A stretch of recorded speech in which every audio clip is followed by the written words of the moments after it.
உன் வார்த்தைகள் கேட்கப்பட்டது என்று வேதவசனம் சொல்லுகிறது. வித்தியாசம் உண்டாகும்படி செய்வேன் என்று கர்த்தர் சொல்கிறார்.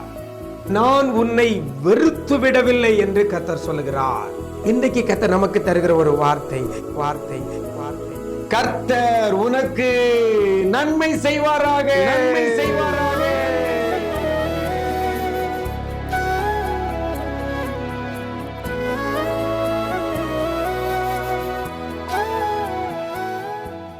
கிறிஸ்துவில் பிரியமானவர்களே, ஆண்டவரும் இரட்சகருமாக இயேசு கிறிஸ்துவின் ஈடு இணையற்ற நாமத்தில் உங்களுக்கு அன்பின் வாழ்த்துக்கள். நிஜம் தொலைக்காட்சியின் விசேஷித்த வார்த்தை நிகழ்ச்சி மூலமாக உங்களை சந்திப்பதில் மிக்க மகிழ்ச்சி. நல்லா இருக்கிறீங்களா? எல்லாரும் ஆண்டவர் கிருபையில நல்லா இருப்பீங்கன்னு கர்த்தருக்குள் நம்புகிறேன். இந்த நாளிலையும் கூட வேதத்திலிருந்து ஒரு வசனத்தை உங்க முன்னால வைக்கிறேன். 1 சாமுவேலின் புஸ்தகம் 24ஆம் அதிகாரம் 19ஆம் வசனத்துல கடைசியில சொல்லப்படுகிறது, கர்த்தர் உனக்கு நன்மை செய்வாராக என்று வேதவசனம் சொல்லுகிறது. கர்த்தர் உனக்கு நன்மை செய்வாராக என்று சொல்லப்பட்டிருக்கிறது. கர்த்தர் உங்களுக்கு நன்மை செய்வாராக.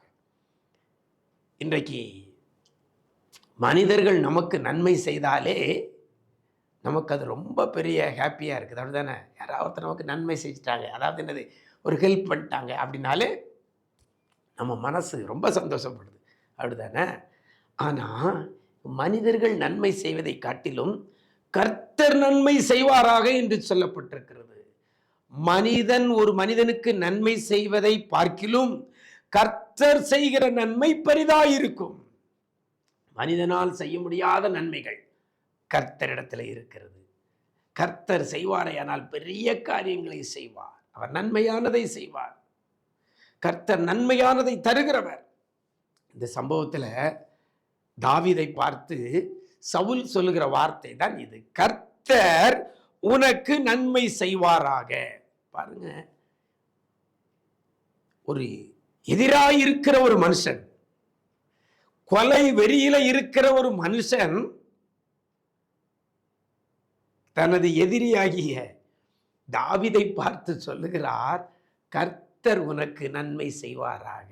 பாருங்க, ஒரு ஆசீர்வாதமான வார்த்தை எங்க இருந்து வருகிறது? எதிரினிடத்திலிருந்து வருகிறது.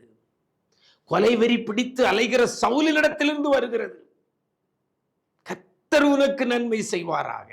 ஏன்?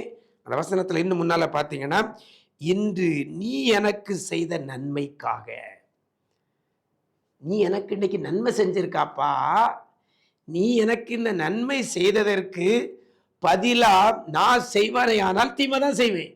ஏன்னா என் இருதயம் ஃபுல்லா, என் நினைவு ஃபுல்லா உன்னை கொலை செய்வதற்கு தான் ஓடிட்டு இருக்கு. ஆனா கர்த்தர் உனக்கு நன்மை செய்வாராக என்று சொல்லுகிறதை பார்க்கிறோம். எனக்கு அருமையான தேவஜனமே, செய்த நன்மைக்காக கர்த்தர் நன்மை செய்வாராக. இன்னைக்கு நீங்களும்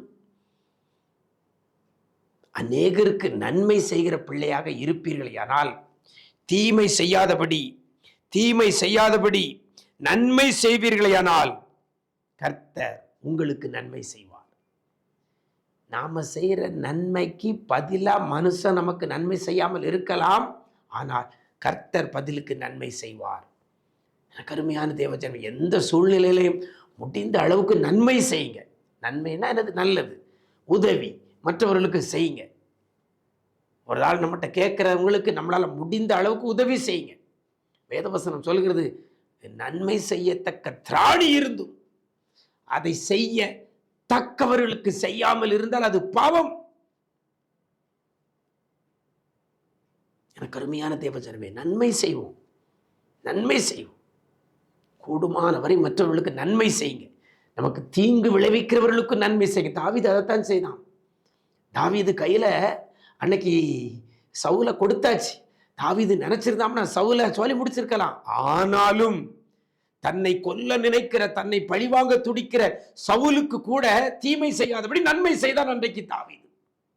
அதனால கர்த்தர் தாவீதுக்கு நன்மை செய்தார். கர்த்தர் தாவீதுக்கு நன்மை செய்தார். நீங்களும் நன்மை செய்யுங்க, முடிந்த அளவு நன்மை செய்யுங்க. உபத்திரவத்தில் இருக்கலாம், பாடுகள் இருக்கலாம், வேதனைக்குள்ள இருக்கலாம். முடிந்த அளவுக்கு மற்றவர்களுக்கு நன்மை செய்யுங்க. அதற்கு பதிலாய் கர்த்தர் உங்களுக்கு நன்மை செய்வார். கர்த்தர் உங்களுக்கு நன்மை செய்வார். அப்படிப்பட்ட கிருபையை கர்த்தர் உங்களுக்கும் எனக்கும் தருவாராக. நாம் ஜெபிக்கலாமா?